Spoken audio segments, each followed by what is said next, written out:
સહસંયોજક બંધ જ્યારે પરમાણુ સહયોગ કરે છે. Covalent bond when atoms share electrons.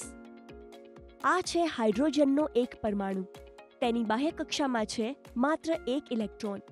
સ્થિર રહેવા માટે તેને જોઈએ કુલ મળીને 2 ઇલેક્ટ્રોન. તેથી તે એક સાથી શોધી રહ્યો છે જેથી દ્વિક નિયમ અથવા ડુપ્લેટ રૂલ પૂરો કરી શકે. અને આ રહ્યો બીજો હાઇડ્રોજન પરમાણુ.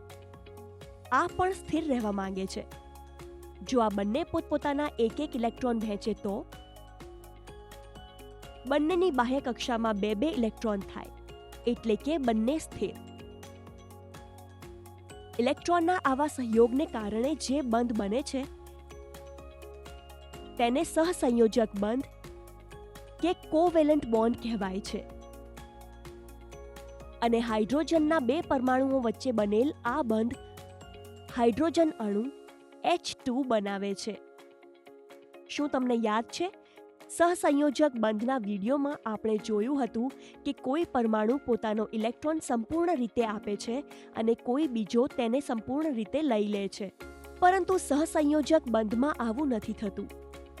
અહીં પરમાણુ ઇલેક્ટ્રોનોને વહેંચે છે, એટલે કે મળીને પરસ્પરમાં વહેંચે છે. હવે બીજું એક ઉદાહરણ, ક્લોરીનનો પરમાણુ.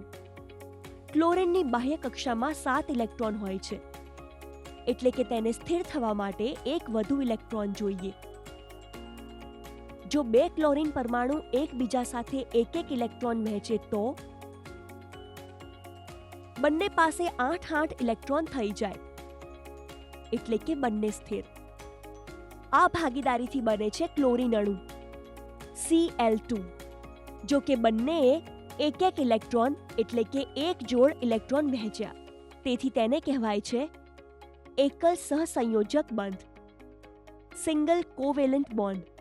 અને તેને આ રીતે એક લાઇન વડે દર્શાવાય છે. હવે જઈએ ઓક્સિજન તરફ.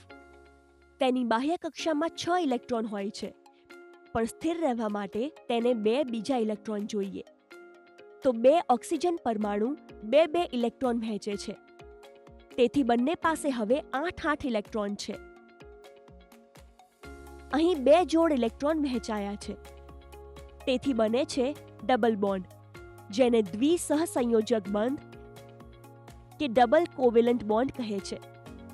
તેને આ પ્રમાણે 2 લાઈનોથી દર્શાવવામાં આવે છે અને તેનાથી બને છે ઓક્સિજનનો અણુ O2, આપણા શ્વાસ માટે જરૂરી ઓક્સિજન ગેસ. સિંગલ બોન્ડ જોયો, ડબલ બોન્ડ પણ જોયો. શું ટ્રિપલ બોન્ડ પણ હોતો હશે? તેના માટે 2 પરમાણુઓએ કેટલા ઇલેક્ટ્રોનનો સહયોગ કરવો પડશે? 3 જોડ ઇલેક્ટ્રોન. નાઇટ્રોજનના 2 પરમાણુ આવું જ કરે છે, 3 જોડ ઇલેક્ટ્રોનની ભાગીદારી. આને કહે છે ત્રિસહસંયોજક બંધ અથવા ટ્રિપલ કોવેલેન્ટ બોન્ડ. તેને આ રીતે દર્શાવવામાં આવે છે અને બને છે N2 અણુ. એ જ નાઇટ્રોજન ગેસ જે આપણા વાયુમંડળમાં સૌથી વધારે છે. હજી સુધી આપણે જોયું કે એક જ પ્રકારના પરમાણુઓ વચ્ચે બનતા સહસંયોજક બંધ.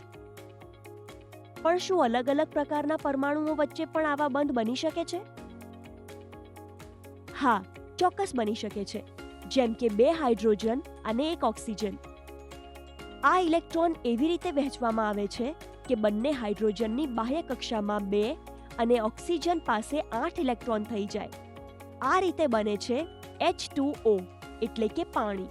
શું તમે નોંધ્યું કે અત્યાર સુધીના તમામ ઉદાહરણમાં અધાતુ જ હતી, એટલે કે સહસંયોજક બંધ હંમેશા બને છે અધાતુ અને અધાતુની વચ્ચે.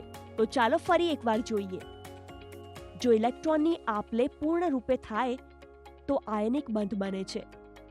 જો ઇલેક્ટ્રોનની ભાગીદારી હોય તો બને છે સહસંયોજક બંધ. હવે તમારા માટે એક કાર્ય. એમોનિયા એટલે NH3 માં સહસંયોજક બંધ કેવી રીતે બને છે? હાઇડ્રોજન અને નાઇટ્રોજનને કેટલા ઇલેક્ટ્રોનનો સહયોગ કરવો પડશે તે વિચારો.